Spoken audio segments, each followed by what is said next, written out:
আজকে হচ্ছে আমাদের পরিবেশ রসায়ন, সেটা হচ্ছে বয়েল এবং চার্লস। আজকে টপিক হচ্ছে আমাদের বয়েল এবং চার্লসের সূত্র।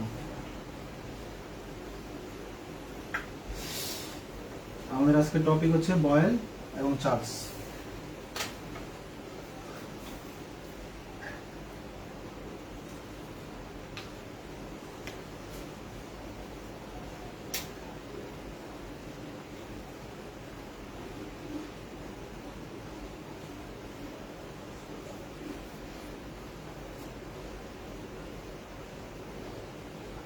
এই দুটো সূত্র আমরা হচ্ছে ফিজিক্সে করে থাকি, বয়েলের সূত্র এবং হচ্ছে চার্লসের সূত্র। খুব সিম্পল অ্যাপ্লিকেশন দেখাবো।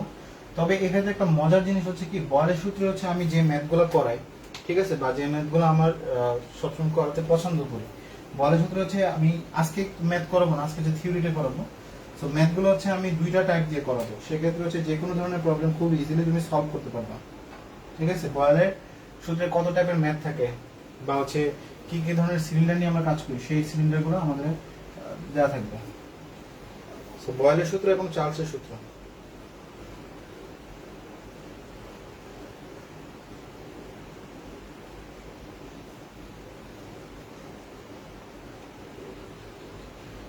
আচ্ছা, তো আমি শুরু করলাম ক্লাস। কেউ যদি পারো একটু হচ্ছে মেসেঞ্জার গ্রুপে হচ্ছে একটু শেয়ার করে দিও, তাহলে হচ্ছে অন্যরা বুঝতে পারবে যে ক্লাসটা শুরু হয়েছে। দেখো, তাহলে আমরা শুরু করতেছি হচ্ছে বয়েলের সূত্র দিয়ে। তাহলে বয়েলের সূত্র কি বলছে?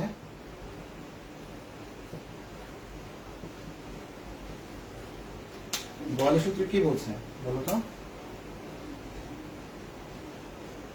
বয়েলের সূত্র বলছে, যদি নির্দিষ্ট ভরের কোনো গ্যাস নেই, নির্দিষ্ট ভরের কোনো গ্যাসের আয়তন স্থির তাপমাত্রায় তার চাপের ব্যস্তানুপাতে পরিণত হয়। তার চাপের ব্যস্তানুপাতে পরিবর্তিত হয়। আচ্ছা, বিষয়টা কেমন? তাহলে নির্দিষ্ট ভর, তার মানে যে গ্যাসটা নিচ্ছি সেই গ্যাসের হচ্ছে কি মোলটা সেম থাকবে। মোল যদি ডিফারেন্ট হয়ে যায় তাহলে আমার মোলের সাথে যদি ভরটা ডিফারেন্ট হয়ে যাবে। তার মানে নির্দিষ্ট ভর বলতে এখানে বোঝানো হচ্ছে নির্দিষ্ট মোল। ওকে, সো নির্দিষ্ট মোল বা নির্দিষ্ট ভরের কোনো গ্যাসের আয়তন, তার মানে হচ্ছে ভি ধরে নিলাম, স্থির তাপমাত্রায় মানে হচ্ছে টেম্পারেচার ফিক্সড, যেটা ধ্রুবক থাকবে, তার চাপের ব্যস্তানুপাতে পরিবর্তিত হয়। তাহলে এই সূত্র অনুসারে যদি লিখি তাহলে লিখতে পারি ভি সমানুপাতিক হচ্ছে কি 1/p। ভি সমানুপাতিক হচ্ছে কি 1/p, যেখানে হচ্ছে যেখানে আমার কি কি ফিক্স থাকবে, যেখানে আমার n ফিক্স থাকবে, যেখানে আমার t ফিক্স থাকবে, যেখানে হচ্ছে আমার কি n ফিক্স থাকবে, যেখানে হচ্ছে কি t ফিক্স থাকবে। তার মানে আমি বলতে পারি, তাহলে আমি বলতে পারি কি যে v ইজ ইকুয়াল টু হচ্ছে k ইনটু 1/p। তার মানে বলতে পারি pv ইজ ইকুয়াল টু হচ্ছে k। তার মানে বলা যাবে pv এর যে কোনো মানের জন্য, pv এর যে কোনো মানের জন্য হচ্ছে k মান আসবে। তার মানে p1 p2 v2 is equal to হচ্ছে, আমি যদি pn vn ও নেই তাও মান কি আসবে, k আসবে। কারণ আমাদেরকে বলাই আছে যে pv এর যে কোনো মানের জন্য হচ্ছে কি আসবে, k আসবে। তার মানে বলতে পারি pv এর যে কোনো মান, তার মানে p1 আর v1 যদি হয়, অথবা pv এর যে কোনো মান p2 v2 হয়, অথবা pv এর যে কোনো মান pn vn হয়, তাহলে আলটিমেট আমার যে মানটা আসবে সেটা অলওয়েজ কি আসবে, কনস্ট্যান্ট মান আমাকে শো করবে। বুঝতে পারছো? না বোঝার কিছুই নাই, খুব সিম্পল। আচ্ছা, কাব্য আছে, ওয়ালাইকুম আসসালাম। ফাহিমা ওয়ালাইকুম আসসালাম। ফাহাদ ওয়ালাইকুম আসসালাম। সাদিয়া ওয়ালাইকুম আসসালাম। শম্পা ওয়ালাইকুম আসসালাম। সাদিয়া ওয়ালাইকুম আসসালাম। বারবার আটকে যাচ্ছে, আমার শুধু হচ্ছে আটকে যাওয়ার কথা না, কারণ হচ্ছে আমার সামনে মোবাইল আছে। ওকে, তাহলে এটা হচ্ছে আমাদের বয়েলের সূত্র। তাহলে আমরা যদি বয়েলের সূত্র দেখি, তাহলে বয়েলের সূত্র থেকে আমরা একটা জিনিস দেখছিলাম, আমরা গ্রাফ নিয়ে তো আলোচনা করছিলাম। তাহলে গ্রাফের ক্ষেত্রে আমরা কি বলছিলাম, যে যদি পিভি আমার কনস্ট্যান্ট হয়, পজিটিভ কনস্ট্যান্ট হয়, তাহলে ফার্স্ট কোয়াড্রেন্টে হচ্ছে আমাদের কি রেক্টেঙ্গুলার হাইপারবোলা আসবে। দ্যাট মিন্স হচ্ছে আমি যদি নেই তাহলে গ্রাফগুলা এরকম আসবে, তাই না? সো আমরা যদি এখানে ভি নিচ্ছি, এখানে যদি পি নেই, তাহলে এখানে যে রেখাগুলো পাচ্ছে এখানে হচ্ছে টি ফিক্স, তাহলে টি1 টি2 বা হচ্ছে টি3। তাহলে এই যে রেখাগুলাকে একত্রে বলা হবে কি আইসোথার্ম রেখা। আইসোথার্ম রেখা। সো আইসোথার্ম বলতে কি বোঝায়? থার্ম মানে হচ্ছে এখানে তাপমাত্রা বোঝানো হচ্ছে, আইসো মানে হচ্ছে সেম, মানে অনুরূপ, ঠিক আছে, বা একরকম। তাহলে আইসোথার্ম মানে হচ্ছে কি যে একই একটা নির্দিষ্ট তাপমাত্রা, যেখানে হচ্ছে তাপমাত্রা কি থাকবে, যেখানে তাপমাত্রা ফিক্স থাকবে, তাপমাত্রা নির্দিষ্ট থাকবে। তাহলে সেই এখানে যে রেখাটা পাওয়া যাবে তাকে বলা হবে আইসোথার্ম রেখা। তাহলে আমরা সংজ্ঞা অনুসারে সাজাই, তাহলে আমরা সংজ্ঞা অনুসারে যদি লিখি তাহলে কি হবে? আইসোথার্ম রেখা কাকে বলে? আইসোথার্ম রেখা কাকে বলে? কোশ্চেনও থাকে আমাদের আইসোথার্ম রেখা কাকে বলে। তাহলে আমরা বলতে পারি, তাহলে দেখো আমরা বলতে পারি নির্দিষ্ট ভরের কোন গ্যাসের বিভিন্ন চাপের জন্য, তাহলে আমরা দেখো এই যে গ্যাসের বিভিন্ন চাপ, এই চাপ বিভিন্ন চাপের জন্য হচ্ছে আমরা কি আয়তন কি পাচ্ছি? ভিন্ন ভিন্ন পাচ্ছি। চাপের জন্য ভিন্ন ভিন্ন আয়তন পাওয়া যায়। তাহলে এটাকে আমরা কোন অক্ষ ধরছি? এটাকে হচ্ছে আমরা এক্স অক্ষ ধরছি, এটাকে আমরা ধরছি হচ্ছে ওয়াই অক্ষ। তাহলে আমরা বলতে পারি যে ভি কে ওয়াই অক্ষে এবং পি কে এক্স অক্ষে নিয়ে আঁকা হলে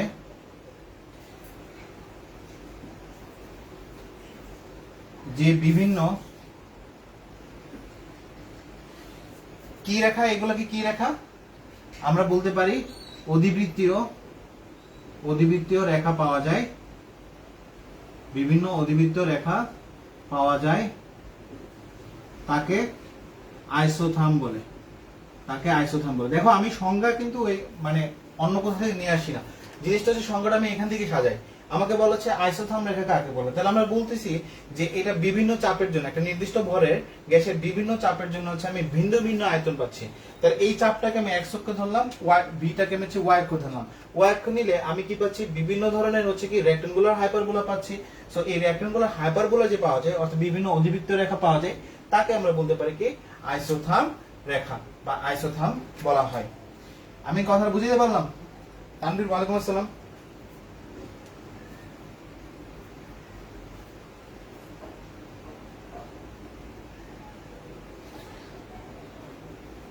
সংখ্যাগুলো সাজানোর ক্ষেত্রে হচ্ছে তোমার দক্ষতা দেখাতে হবে। কেন দক্ষতা দেখাতে হবে? কারণ হচ্ছে কনসেপ্ট মোটামুটি হচ্ছে আমরা যদি বুঝে থাকি তাহলে হচ্ছে লিখতে হবে কিভাবে, সেটা হচ্ছে তোমাকে বুঝতে হবে যে কোন জায়গা থেকে আমি লেখাটা শুরু করবো। লেখারও একটা দক্ষতা।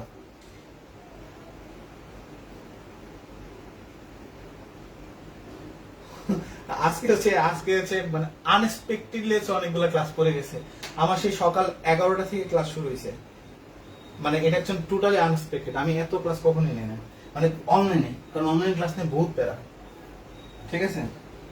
এটা হচ্ছে আনএক্সপেক্টেড ভাবে হয়েছে, আমি প্রস্তুত ছিলাম না।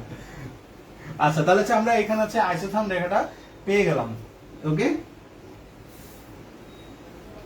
আচ্ছা, তাহলে আমি যদি এটাকে হচ্ছে দেখো, তাহলে আমি যদি এটাকে গ্রাফ আকারে সাজাই, তাহলে আমি ধরো আমাকে বলা হচ্ছে পিভি আর পিভি ভার্সেস হচ্ছে পি, বা পিভি ভার্সেস হচ্ছে আমাকে ভি রেখা বলছে। তাহলে আমি যদি পিভি আর পি এর রেখা সাজাই এই সূত্র থেকে, তাহলে আমি এখান থেকে হচ্ছে ভিন্ন ভিন্ন রেখা পাবো, ঠিক আছে। এগুলোকে বলা হবে কি আইসোথার্ম রেখা। এগুলো গ্রাফ নিয়ে আমি কথা বলতে যাচ্ছি না, কারণ গ্রাফগুলো আমাদের অলরেডি করা আছে। সো এখানে দেখো এই রেখাগুলো আমি যেগুলো পাচ্ছি সেগুলো কি আইসোথার্ম রেখা, এগুলো কি আইসোথার্ম রেখা। তবে এই যে গ্রাফের এই অংশটুকু একদম স্ট্রেট লাইন হচ্ছে, এই স্ট্রেট লাইনটা শুধুমাত্র সম্ভব, আমি এটা আঁকার মেইন কারণ হচ্ছে কি এটা শুধুমাত্র সম্ভব আইসোথার্মের রেখাগুলা। কাদেরকে কথা বলতেছি? আইসোথার্মের যে রেখাগুলো শুধুমাত্র সম্ভব হচ্ছে কি নিম্ন চাপ এবং হচ্ছে কি উচ্চ তাপমাত্রা। কথা ক্লিয়ার? এটা শুধুমাত্র সম্ভব কোথায়? স্ট্রেট লাইনগুলো শুধুমাত্র সম্ভব হবে কি নিম্ন চাপ এবং হচ্ছে উচ্চ তাপমাত্রা। এটা খুবই ইম্পর্টেন্ট একটা জিনিস, যেটা হচ্ছে আমাদের আসে যে এটা কখন আমার স্ট্রেট লাইন হবে, তাহলে আমরা বলবো হচ্ছে শুধুমাত্র সম্ভব নিম্ন চাপ এবং হচ্ছে কি উচ্চ তাপমাত্রায়। ওকে, ওয়ালাইকুম আসসালাম সাদিয়া। আচ্ছা, ফাহাদ, ওয়ালাইকুম আসসালাম।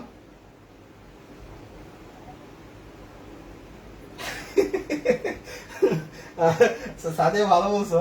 অনলাইনে স্যারের ক্লাসে জ্যাম লেগে গেছিল। তা ঠিক, কারণ কিছু কিছু ক্লাস গ্যাপ ছিল, এই গ্যাপ গুলো আজকে ফিল আপ করতে করতে করতে করতে অবস্থা কাহিল। ভালো হচ্ছে এটা। আচ্ছা তাহলে দেখো এটা আমরা পেয়ে গেলাম। এখন দেখো আমাকে বলা হচ্ছে যে বয়লের সূত্র থেকে হচ্ছে ঘনত্বের সূত্র প্রতিপাদন করার জন্য। বয়লের সূত্র থেকে হচ্ছে আমাদেরকে বলা হচ্ছে বয়লের সূত্র থেকে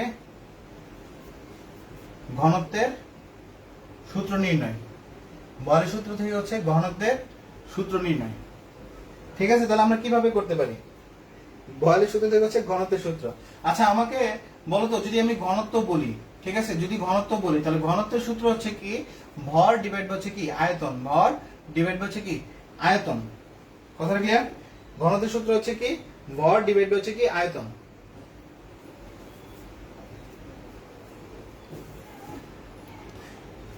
ওকে, সো ঘনত্বকে হচ্ছে ডেনসিটি, ইংরেজিতে বলি যদি ডেনসিটি, তার মানে হচ্ছে ডি দ্বারা প্রকাশ করতে পারি। ভরটা হচ্ছে কি আমরা ডাব্লিউ নিতে পারি, আয়তনটা হচ্ছে কি আমরা ভি দ্বারা নিতে পারি। ঠিক আছে, সো আমরা এখানে বললাম যে ডি ইজ ইকুয়াল টু হচ্ছে কি ডাব্লিউ ডিভাইড হচ্ছে কি বি। সো আমরা কিছুক্ষণ আগে দেখে আসছি যে পিবি ইজ ইকুয়াল টু যদি কে হয়, অর্থাৎ পিবি এর যে কোনো মানের জন্য হচ্ছে আমার কি কনস্ট্যান্ট মান আসবে। তাহলে আমি বলতে পারি যে পি আর ভি1 যদি হয় তাও মান কনস্ট্যান্ট আসবে, পি2 ভি2 যদি হয় তাও মান কি আসবে কনস্ট্যান্ট আসবে, পিএন ভিএন যদি হয় তাও মান হবে কি কনস্ট্যান্টই আসবে। সো এখানে হচ্ছে আমি বলতে পারি যে দেখো আমরা যখন বয়লের সূত্রের কথা বলছিলাম, বয়লের সূত্রে একটা জিনিস আমরা বলছিলাম যে ভরটা কি হবে নির্দিষ্ট ভর হবে, ভর কি হবে নির্দিষ্ট ভরের হবে। তার মানে হচ্ছে আমি যদি বলি যে ধরো কোনো একটা গ্যাসের জন্য, আমি যে কোনো একটা গ্যাসের জন্য বলতেছি, যে কোনো একটা গ্যাসের যদি D1 হয় এবং ওই D1 এ তার ভর কি হবে W হবে এবং আয়তনটা কি হবে V1 হবে। কেন আমি Wটা ফিক্স ধরলাম? কারণ হচ্ছে আমি আগেই বলে নিয়েছি যে আমি যে গ্যাসটা ধরতেছি একই রকম গ্যাসের ক্ষেত্রে হচ্ছে কি Wটা কি হবে ফিক্সড হবে। সো আমি যদি D2 বললে আমার কি হবে W ডিভাইড হচ্ছে কি V2 হবে। এতটুকু পর্যন্ত কারো প্রবলেম থাকলে আমাকে একটু জানাও। এতটুকু পর্যন্ত কারো কোনো প্রবলেম থাকলে আমাকে একটু জানাও। ফাহাদ কোনো প্রবলেম বুঝতে পারছো? যে আমরা এখানে ঘনত্বটাকে হচ্ছে রিপ্রেজেন্ট করলাম হচ্ছে W/V1, D2 কে রিপ্রেজেন্ট করলাম হচ্ছে W/V2। কেন W টা ফিক্স রাখলাম? কারণ আমরা সূত্রেই বলে নিছি হচ্ছে যে আমি নির্দিষ্ট ভরের কোনো গ্যাস নিচ্ছি। সো এটা আমার কাজ হচ্ছে। সো এখন আমার মেইন কাজ হচ্ছে কি আমি এটাকে ঘনত্বের অর্থাৎ বয়লের সূত্র থেকে হচ্ছে ঘনত্বের সূত্র আমি বের করব। তাহলে আমি কি করতে পারি P1 V1 is equal two যদি P2 V2 হয় তাহলে আমি বলতে পারি যে P1 ইনটু, তাহলে আমি কি বলতে পারি যে V1 সমান কি হতে পারে, V1 সমান হতে পারে W/D1, W ডিভাইড হচ্ছে কি D1 আর P2 ইনটু V2 সমান কি হতে পারে, V2 সমান হতে পারে W ডিভাইড হচ্ছে কি D2, W ডিভাইড হচ্ছে কি D2।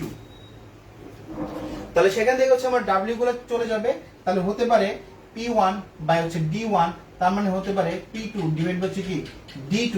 তার মানে বলতে পারি ইজ ইকুয়াল টু হচ্ছে কি হবে কনস্ট্যান্ট হবে, ইজ ইকুয়াল টু কি হবে কনস্ট্যান্ট হবে। কারণ আমরা P1 V1 is equal to আমরা কি ধরে নিয়েছিলাম কনস্ট্যান্ট ধরে নিয়েছিলাম। তার মানে P1/D1 is equal two P2/D2 is equal two কি হবে কনস্ট্যান্ট হবে। তার মানে বলতে পারি P ডিভাইড বাই D যে কোনো মানের জন্য কনস্ট্যান্ট হবে। তাহলে সেটাই আমাদের সম্পর্ক চলে আসলো। বুঝতে পারছো কিনা? ওকে, তাহলে ফাহাদ বলছে ক্লিয়ার। এতটুকু পর্যন্ত ক্লিয়ার কিনা যে ঘনত্বের সূত্র আমরা পেয়ে গেলাম P/D is equal two K। তাহলে বয়লের সূত্র থেকে হচ্ছে আমরা নতুন একটা সূত্র, এটাকে বলা হচ্ছে অনুসিদ্ধান্ত বলতে পারি। যে বয়লের সূত্র থেকে হচ্ছে আমরা ঘনত্বের সূত্র পর্যন্ত যেতে পারি।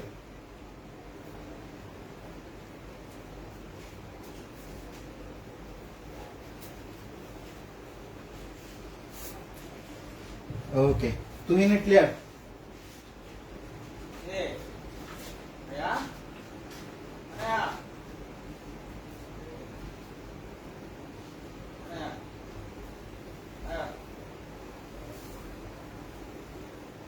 তাহলে দেখো এখানে আমাদের কয়েকটা বিষয় লাগবে, যেটা হচ্ছে আমার পিভি মানে চাপ হচ্ছে এবং আয়তনের হচ্ছে বিভিন্ন মান লাগবে। দেখো আয়তনের বিভিন্ন মানগুলো আমরা নিতে পারি, বা হচ্ছে চাপ দিয়ে শুরু করে, চাপটা একটু বড় হবে। চাপের বিভিন্ন মান করি আমরা, যেমন হচ্ছে আমরা যদি 1 অ্যাটমসফিয়ার বলি, 1 অ্যাটমসফিয়ার হচ্ছে 76 সেন্টিমিটার। 1 অ্যাটমসফিয়ার সমান হচ্ছে কি 76 সেন্টিমিটার। কার 76 সেন্টিমিটার? পারদ উচ্চতা 76 সেন্টিমিটার, পারদ উচ্চতা সমান। অর্থাৎ আমরা ছোটবেলায় পড়ছি যে যদি কোনো একটা পারদ রাখি তাহলে পারদটা হচ্ছে 76 সেন্টিমিটার যদি উপরে উঠে বাতাসের চাপের কারণে, তাহলে এটাকে বলা হচ্ছে 1 অ্যাটমসফিয়ার। আবার আমরা জানি হচ্ছে 1 সেন্টিমিটার ইজ ইকুয়াল হচ্ছে 10 মিলিমিটার। তার আমরা বলতে পারি 1 অ্যাটমসফিয়ার ইজ ইকুয়াল টু, যদি আমরা বলি 76 সেন্টিমিটার, তাহলে এখানে আমরা দেখো তাহলে বলতে পারি যে 1 সেন্টিমিটার সমান যদি 10 মিলিমিটার হয় তাহলে 76 সেন্টিমিটার হচ্ছে 760 মিলিমিটার হবে। তার মানে আমি বলতে পারি 1 অ্যাটমসফিয়ার ইজ ইকুয়াল হচ্ছে 760 মিলিমিটার। কথা কি বুঝতে পারছো? এখানে আমরা বলতেছি কি যে 1 অ্যাটমসফিয়ার সমান হচ্ছে কি 76 সেন্টিমিটার। 76 সেন্টিমিটার কার উচ্চতা? পারদের উচ্চতা। তাহলে 1 সেন্টিমিটার সমান যদি 10 মিলিমিটার হয়, সুতরাং 76 সেন্টিমিটার সমান হবে কত? 760 মিলিমিটার। কার? পারদের। কার? পারদের। এই যে, ওকে ওকে, আচ্ছা, পিউলি ক্লিয়ার, ভেরি গুড। তাহলে 1 অ্যাটমসফিয়ার সমান হচ্ছে কত? 760 মিলিমিটার। আবার 1 অ্যাটমসফিয়ার সমান আমরা বলতে পারি 760 টর। 760 টর এককে বলতে পারি, 760 টর এককে বলতে পারি। কথা ক্লিয়ার? আচ্ছা, 1 অ্যাটমসফিয়ার সমান ধরা হয় প্যাসকেলের, যদি আমি কিলো প্যাসকেলের মান যাই তাহলে 101.325 কিলো প্যাসকেল। 101.325 কিলো প্যাসকেল বলতে পারি। কথা ক্লিয়ার? 101.325 kilo Pascal. তাহলে এখানে দেখো অ্যাটমসফিয়ারকে আমরা সেন্টিমিটারে চেঞ্জ করতে পারি, অ্যাটমসফিয়ারকে আমরা হচ্ছে মিলিমিটারে চেঞ্জ করতে পারি, অ্যাটমসফিয়ারকে হচ্ছে আমরা টরে চেঞ্জ করতে পারি, অ্যাটমসফিয়ারকে হচ্ছে আমরা প্যাসকেলে চেঞ্জ করতে পারি। ঠিক আছে? ক্লিয়ার? তাহলে যে এককে আমার দেওয়া থাকুক সেটা আমি নির্ণয় করতে পারবো। আচ্ছা, যদি তোমাকে বলা হয় যে ধরো তোমাকে বলা হচ্ছে 1 কিলো প্যাসকেল, 1 কিলো প্যাসকেল সমান হচ্ছে কত সেন্টিমিটার চাপের সমান, কত সেন্টিমিটার চাপের সমান, তাহলে কি বলবা? যদি তোমাকে বলা হয় যে 1 কিলো প্যাসকেল সমান হচ্ছে কত সেন্টিমিটার চাপের সমান, আমাকে বলো তো 1 কিলো প্যাসকেল সমান হচ্ছে কত সেন্টিমিটার চাপের সমান? 1 কিলো প্যাসকেল,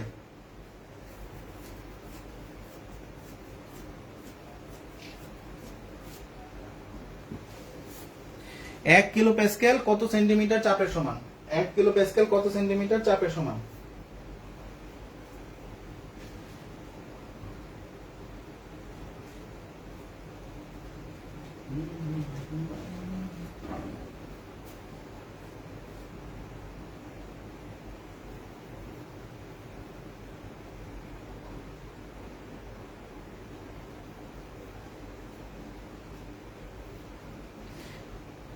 ভেরি গুড। আচ্ছা, টরও একটা চাপের একক, টরও একটা চাপের একক। ঠিক আছে, মাঝে মাঝে টর দেওয়া থাকে। ভেরি গুড, 0.75 সেন্টিমিটার পারদ। গুড, ওকে। আর কেউ?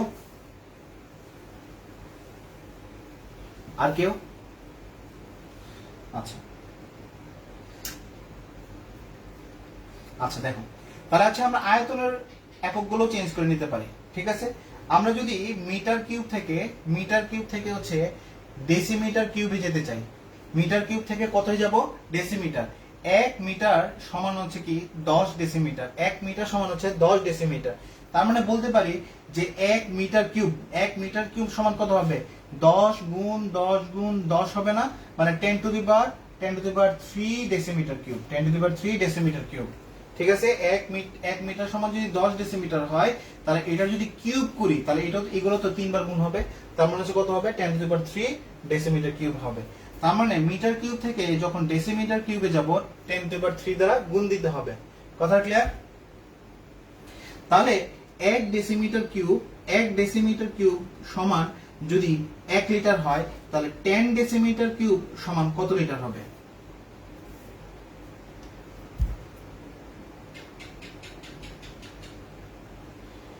এক ডেসিমিটার কিউব সমান হচ্ছে কত লিটার?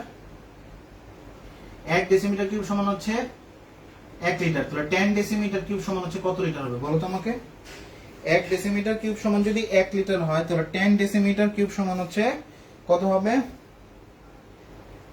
আচ্ছা, মান ভিন্ন ভিন্ন কেন আসতেছে? 1.33 ক্যালকুলেশন তোমরা করছো, আমি জানি না। আচ্ছা 10 লিটার হবে, গুড। তার মানে হচ্ছে মিটার কিউব থেকে যদি আমি ডেসিমিটার কিউবে যেতে চাই, যে কথা হবে মিটার কিউব থেকে আমি ডিরেক্টলি লিটারে যাওয়া একই কথা হবে, কারণ 1 ডেসিমিটার কিউব যে কথা 1 লিটার একই কথা। তার মানে হচ্ছে 10⁻³ ডেসিমিটার কিউব যে কথা 10⁻³ লিটার একই কথা। কথাটা ক্লিয়ার? সো ডেসিমিটার কিউবে আমি যেতে পারি, আমি চাইলে কি করতে পারি, লিটারও যেতে পারি, চাইলেও কিসে যেতে পারি, লিটারে যেতে পারি। আচ্ছা, আবার দেখো 1 ডেসিমিটার সমান হচ্ছে 10 সেন্টিমিটার, 1 ডেসিমিটার সমান হচ্ছে 10 সেন্টিমিটার। তার মানে হচ্ছে 1 ডেসিমিটার কিউব সমান কত সেন্টিমিটার হতে পারে? 1 ডেসিমিটার কিউব সমান কত সেন্টিমিটার হতে পারে বলতো? 1 ডেসিমিটার সমান যদি 10 সেন্টিমিটার হয়, তাহলে 1 ডেসিমিটার কিউব সমান কত সেন্টিমিটার কিউব হতে পারে? 1 ডেসিমিটার কিউব সমান কত সেন্টিমিটার কিউব হতে পারে?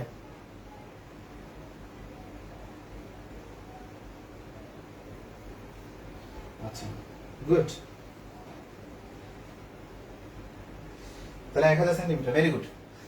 মানে হচ্ছে কি 10⁻³ সেন্টিমিটার কিউব। তার মানে ডেসিমিটার কিউব থেকে তুমি কোথায় যেতে পারো? তুমি যদি সেন্টিমিটার কিউবে যাও তাহলে হচ্ছে 10⁻³ দ্বারা গুণ দিতে পারো, ঠিক আছে? আচ্ছা, আবার দেখো 1 লিটার সমান হচ্ছে কত? 10⁻³ মিলিলিটার। 1 লিটার সমান হচ্ছে 10⁻³ মিলিলিটার। তার মানে সেন্টিমিটার কিউব যে কথা মিলিলিটার একই কথা। আবার 1 সেন্টিমিটার কিউব সমান হচ্ছে 1 সিসি। 1 সিসি মানে হচ্ছে কিউবিক সেন্টিমিটার। 1 সিসি মানে হচ্ছে কিউবিক সেন্টিমিটার। সো আমি বলতে পারি আমি সিসি তেও যেতে পারি। বুঝতে পারছো কিনা?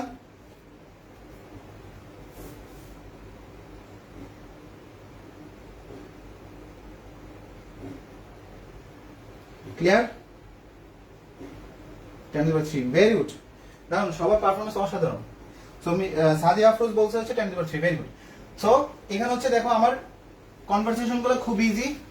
তাহলে এখন যদি বলা হয় যে মিটার কিউব থেকে তোমাকে সেন্টিমিটার কিউবে যেতে হবে, অর্থাৎ তোমাকে বলা হচ্ছে যে 10 মিটার কিউব সমান হচ্ছে কত সেন্টিমিটার কিউব? 10 মিটার কিউব সমান বলা হচ্ছে যে কত সেন্টিমিটার কিউব? 10 মিটার কিউব সমান হচ্ছে কত সেন্টিমিটার কিউব? আচ্ছা, আসতে বলবো, বুঝতে প্রবলেম হচ্ছে। এই খুবই সিম্পল ইকুয়েশন, অর্থাৎ আমরা হচ্ছে এখানে হচ্ছে কনভারসেশন গুলো দেখতে হবে যে কিভাবে কনভারসেশন গুলো করতেছি। সিম্পল, এগুলো আমরা জানি।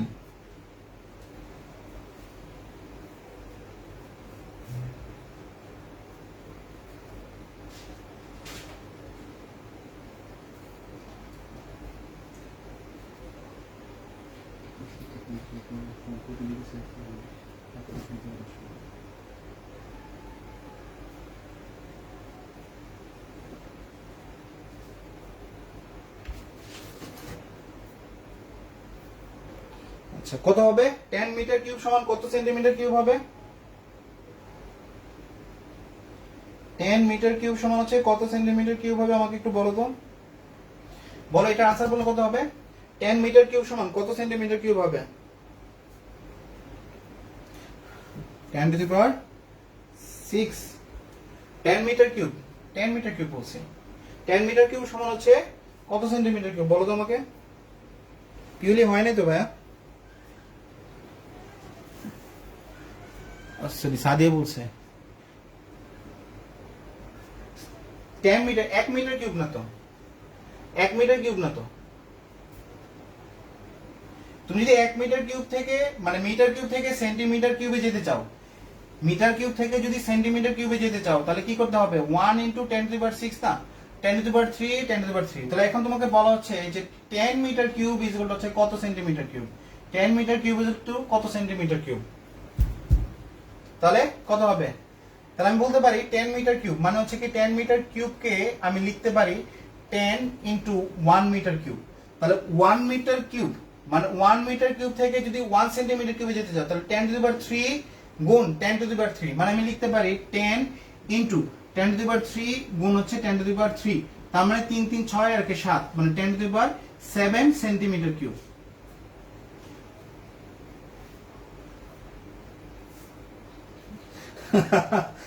আচ্ছা, তুমি ভালো বলছো। তাহলে 10 × 10⁶। আচ্ছা, 10⁻7 হবে, ভেরি গুড। 10⁻7 উমর ফারুক চলে আসছে 10⁻7 centimetre cube, very good. So আমরা হচ্ছে এখানে দেখে নিলাম হচ্ছে কিভাবে আয়তনের চেঞ্জেস গুলো করা যায় এবং হচ্ছে চাপের চেঞ্জেস গুলো করা যায়। এখন আমরা চলে যাবো হচ্ছে চার্লসের সূত্র।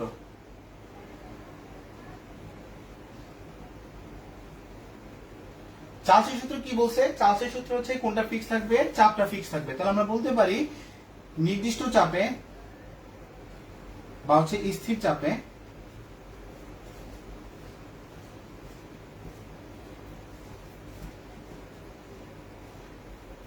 নির্দিষ্ট ভরের কোন গ্যাসের আয়তন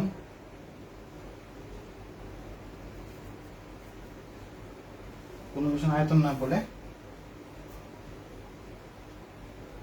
কোন গ্যাসের তাপমাত্রা প্রতি ডিগ্রি সেলসিয়াস, অর্থাৎ ডিগ্রি সেলসিয়াস আমরা যাচ্ছি, প্রতি ডিগ্রি সেলসিয়াস হ্রাস বা বৃদ্ধি করা হলে তার আয়তন 0 ডিগ্রি সেন্টিগ্রেড তাপমাত্রা আয়তনের 1/273 অংশ করে বৃদ্ধি পায়। ঠিক আছে, তাহলে এখানে দেখো বলা হচ্ছে যদি চাপ স্থির থাকে এবং ভরটা কি নির্দিষ্ট যদি থাকে, নির্দিষ্ট ভরের, তাহলে নির্দিষ্ট ভরে কোন গ্যাসের তাপমাত্রা, নির্দিষ্ট ভরে কোন গ্যাসের তাপমাত্রা প্রতি ডিগ্রি সেলসিয়াস যদি আমি বাড়াই বা কমাই, তাহলে তার আয়তন 0 ডিগ্রি সেন্টিগ্রেড তাপমাত্রা আয়তনে 1/273 অংশ বৃদ্ধি বা হচ্ছে কি হবে, হ্রাস পাবে। কথা ক্লিয়ার?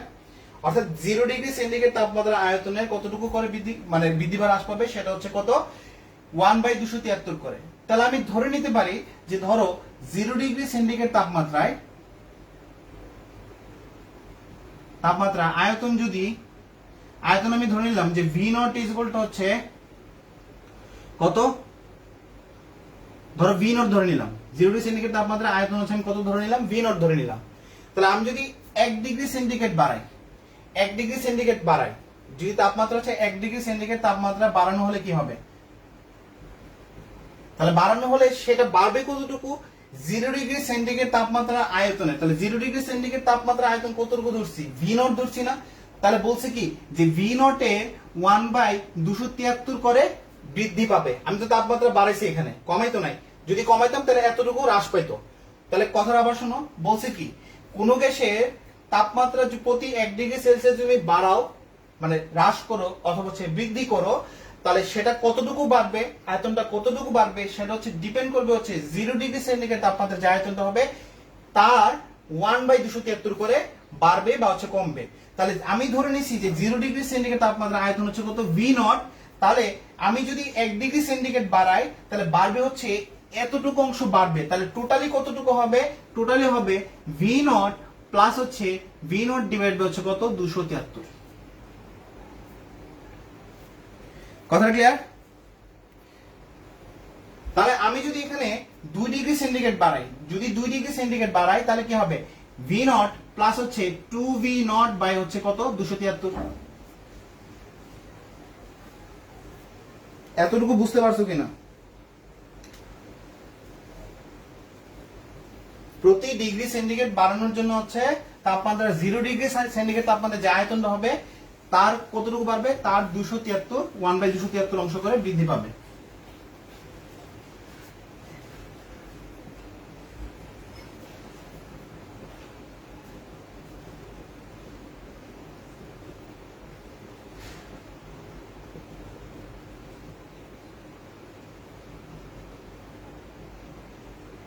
আয়তন V1 কত হবে, V0 প্লাস হচ্ছে V0 বাই 273। 2 ডিগ্রি সেন্টিগ্রেড যদি তাপমাত্রা বাড়ানো হয় তাহলে আয়তন কতটুকু হবে, V2 ধরতে পারি, V0 প্লাস হচ্ছে 2V0 ডিভাইড বাই হচ্ছে 273।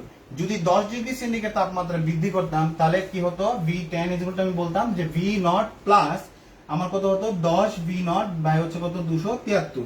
তার মানে হচ্ছে যদি T ডিগ্রি সেন্টিগ্রেড তাপমাত্রা বাড়ানো হতো তাহলে আমি বলতাম VT হচ্ছে V0 প্লাস হচ্ছে T বাই হচ্ছে 273 V0। কারো কোনো কোয়েশ্চেন থাকলে আমাকে বলতে পারো। খুবই সিম্পল ইকুয়েশন।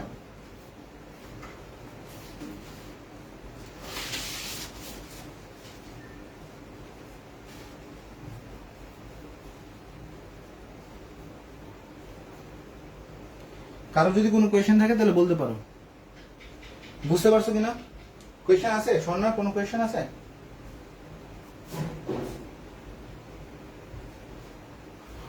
কোয়েশ্চেন থাকলে বলতে পারো। তাহলে এখানে আমরা এটাকে লিখতে পারি কিভাবে? ভিটি ইজ ইকুয়াল টু হচ্ছে টি বাই 273 ভি নট প্লাস হচ্ছে ভি নট।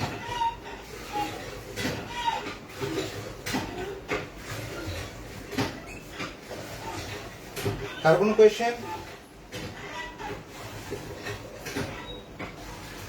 তাহলে এই ভি নট কি ফিক্স না? তাহলে এটাকে সি ধরলাম। তাহলে এটাকে উপরে নিয়ে আসি, মানে এটা ভি নটটা উপরে নিয়ে আসি আর টিটাকে এখানে লিখি।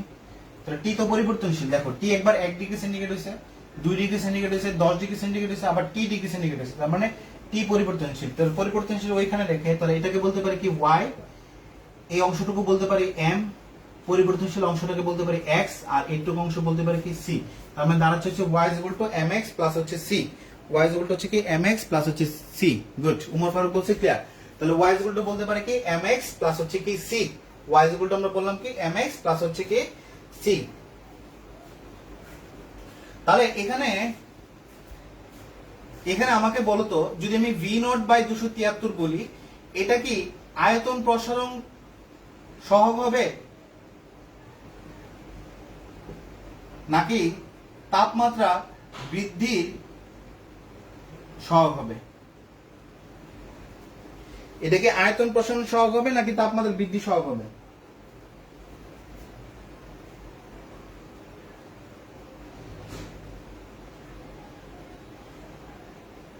মানে আয়তন প্রসারণ গুণাঙ্ক, গুণাঙ্ক সহগ এই কথা, আয়তন প্রসারণ গুণাঙ্ক বা হচ্ছে কি তাপ প্রসারণ গুণাঙ্ক কোনটা হবে?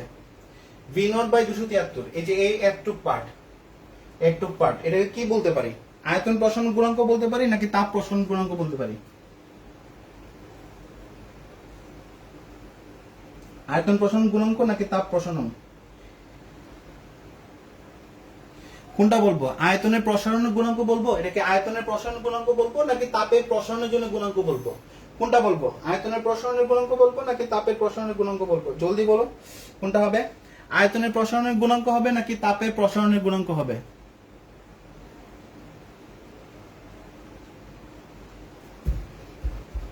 তুই কোনটা হবে? আয়তন প্রসারণের গুণাঙ্ক নাকি তাপের প্রসারণের গুণাঙ্ক হবে?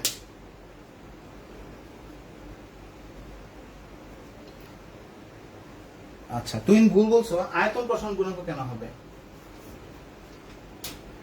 এটা তাপের প্রসারণ গুণাঙ্ক হবে।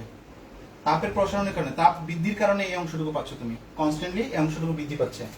ঠিক আছে, তো তাপের জন্য তুমি পাবা, তাপের বৃদ্ধির জন্য হচ্ছে এতটুকু কনস্ট্যান্ট একটা মান পাবা। তাহলে সবসময় এই মানটা হচ্ছে এতটুকু করে বাড়তে থাকবে। আচ্ছা,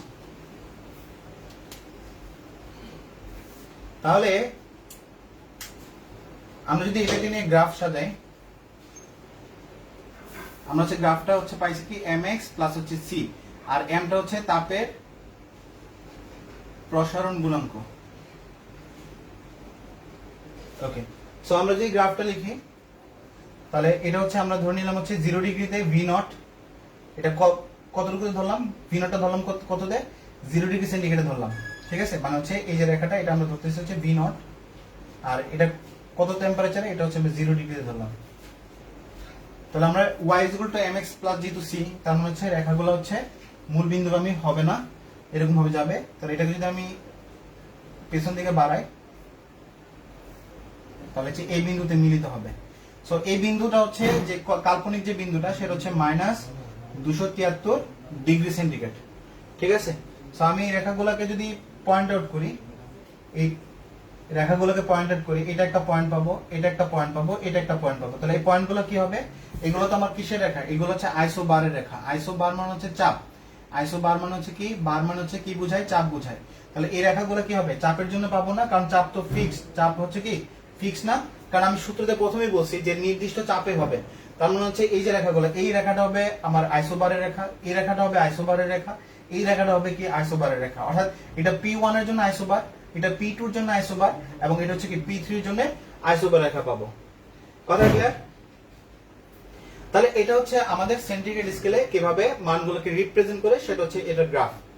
আচ্ছা, এখন দেখো এখানে তোমাকে বলা হচ্ছে যে পরম শূন্য তাপমাত্রা কাকে বলে।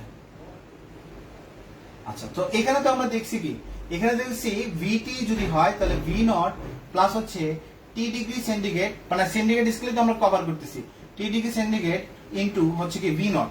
সো আমি টি ডিগ্রি সেন্টিগ্রেড কে ধরে নিলাম কত, -273 ডিগ্রি সেন্টিগ্রেড। ঠিক আছে, টি ডিগ্রি সেন্টিগ্রেড কত ধরে নিলাম, -273 ধরে নিলাম। তো যদি ধরি তাহলে ভিটি ইজ ইকুয়াল টু কত হবে, ভি নট মাইনাস 273 ডিভাইড হচ্ছে 273 ভি নট, কারণ টি ডিগ্রি সেন্টিগ্রেডের মান কত বসালাম, 273 বসালাম না, তাহলে 273/73, তার মানে এটা কাটা যাবে, তার মানে থাকবে কত, ভি নট মাইনাস হচ্ছে ভি নট, তার মানে 0, তার মানে ভিটি। তাহলে এইভাবে আমি ধরে নিয়েছি যে এটা মূল বিন্দুগামী তখনই হবে যখন হচ্ছে -273 হবে, কারণ মূল বিন্দুগামী তখনই হবে যখন v ইজ ইকুয়াল টু কি হবে, 0 হবে। আমরা v ইজ ইকুয়াল টু 0 যদি হয় তাহলে y ইজ ইকুয়াল টু হচ্ছে mx প্লাস হচ্ছে c, মানে হচ্ছে vt ইজ ইকুয়াল টু যখন 0 হবে। কথাটা ক্লিয়ার? তাহলে মূল বিন্দুগামী তখনই হবে, অর্থাৎ এই বিন্দুটাকে আমি তখনই মিলাতে পারবো যখন হচ্ছে ভিটা কি হয়ে যাবে, আমার 0 হয়ে যাবে। ভিটা 0 কখন হচ্ছে, ভিটা 0 ডিগ্রিতে হচ্ছে না, ভিটা 0 হচ্ছে কোথায়, -273 0 হচ্ছে। তাহলে এই তাপমাত্রাটাকে বলা হচ্ছে কি, আমার কি তাপমাত্রা, পরম শূন্য তাপমাত্রা। ঠিক আছে, তাহলে সংজ্ঞা আমরা কিভাবে সাজাবো, সংজ্ঞা আমরা লিখবো কল্পনাযোগ্য, এটা আমরা কল্পনা করে নিছি না, যে আমরা এটা কল্পনা করে নিছি কত, -273, তাহলে বলতে পারি কল্পনাযোগ্য সর্বনিম্ন যে তাপমাত্রায় গ্যাসের আয়তন, দেখো আমরা তত্ত্বীয়ভাবে কেন বলতেছি, কারণ হচ্ছে আমরা ম্যাথমেটিক্যাল ইকুয়েশনে বসাইছি, তার মানে বলতে পারি গ্যাসের আয়তন তত্ত্বীয়ভাবে শূন্য হয়, তাকে পরম শূন্য তাপমাত্রা বলে। ক্লিয়ার? ভিটা তখনই 0 হবে যখন আমি -273 যাব। গুড। হ্যাঁ, তাহলে ভি এর সাথে মানে আমরা হচ্ছে কি পাচ্ছি, ভি ইজ ইকুয়াল টু হচ্ছে আমরা কি পাবো, kx দিয়ে করে নাও, V is equal to kx করে নিলে p1 p2 p3, ভি এর সাথে p এর সম্পর্কটা বের করে নিবা। ওকে, এতটুকু ক্লিয়ার? তাহলে পরম শূন্য তাপমাত্রা হচ্ছে আমরা বলতে পারি কল্পনাযোগ্য সর্বনিম্ন যে তাপমাত্রা গ্যাসের আয়তন তত্ত্বীয়ভাবে শূন্য হবে সেটাকে বলা হবে পরম শূন্য তাপমাত্রা। প্রুফ করলাম এটা, আমরা এটা কল্পনা করে নিছি, এটা বাস্তবে এক্সিস্ট করে না, -273। ঠিক আছে, আমরা কল্পনা করে নিছি। আচ্ছা, এখন হচ্ছে আমরা যেটা করব,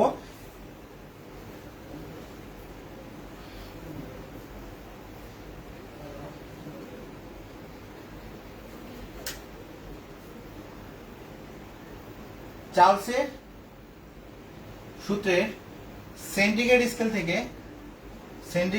থেকে কেলভিন স্কেল রূপান্তর করব।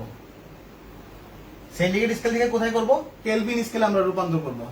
চার্লসের সূত্রের সেন্টিগ্রেড স্কেল থেকে হচ্ছে কেলভিন স্কেল হচ্ছে রূপান্তর করব। তাহলে আমরা এখানে সূত্রটা কি পড়ছি, ভিটি ইজ ইকুয়াল টু হচ্ছে ভি নট প্লাস হচ্ছে T/273 ইনটু ভি নট। তাহলে আমি বলতে পারি যদি আমি ধরে নিই যে ধরো T1 ডিগ্রি সেন্টিগ্রেড তাপমাত্রায়, T1 ডিগ্রি সেন্টিগ্রেড, এবং হচ্ছে আমি আরেকটা তাপমাত্রা ধরবো হচ্ছে T2 ডিগ্রি সেন্টিগ্রেড।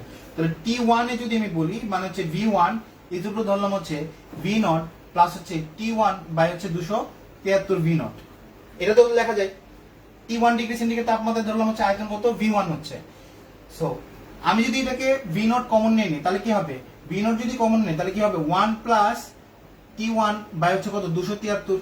তাহলে এটাকে লিখতে পারি V0 273, তাহলে কি হবে, এটা তো 1, তাহলে 273 প্লাস হচ্ছে T, তাহলে 273 প্লাস T, আমরা তো জানি যে T প্লাস 273 এটা হচ্ছে কেলভিন স্কেল হচ্ছে টেম্পারেচার T।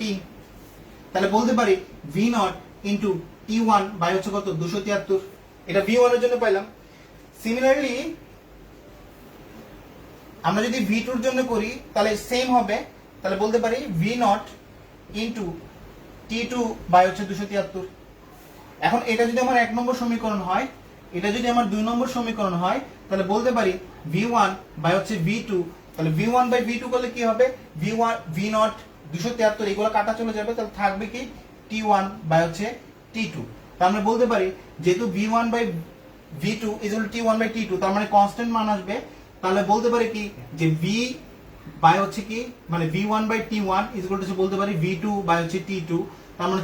তার মানে আমরা বলতে পারি V বাই T ইকুয়াল হচ্ছে কি কনস্ট্যান্ট K। তাহলে এটা চলে আসলো কেলভিন স্কেলে। তাহলে এটা চলে আসলো কোন স্কেলে, কেলভিন স্কেলে চলে আসলো, কেলভিন স্কেলে চলে আসলো।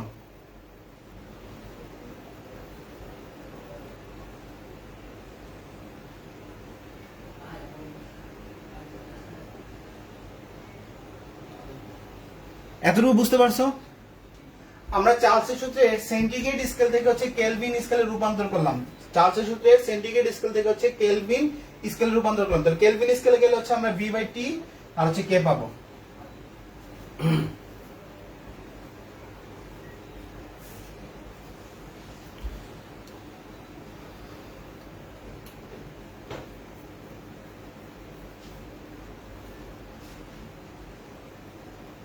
ওকে ফাহাদ বুঝতে পারছো?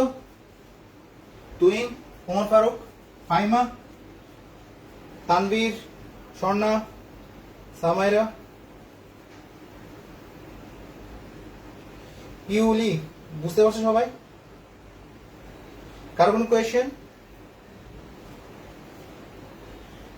ওকে তাহলে হচ্ছে ক্লিয়ার। সো আজকে আমাদের হচ্ছে তাহলে আমরা কি কি দেখলাম, আমরা হচ্ছে বয়েলের সূত্রের কনভারসেশন গুলো দেখলাম, চার্লসের সূত্রের কনভারসেশন গুলো দেখলাম। আমি এখানে কোনো গ্রাফ নিয়ে কথা বলি নাই। সো আমাদের হচ্ছে এখানে চার্লসের সূত্র থেকে যে গ্রাফটা পাবা, চার্লসের সূত্র থেকে যে গ্রাফটা পাবা সেটাকে বলা হবে কি আইসো বার গ্রাফ, আর বয়েলের সূত্র থেকে যে গ্রাফটা পাবা সেটাকে বলা হবে কি আইসো থার্ম গ্রাফ।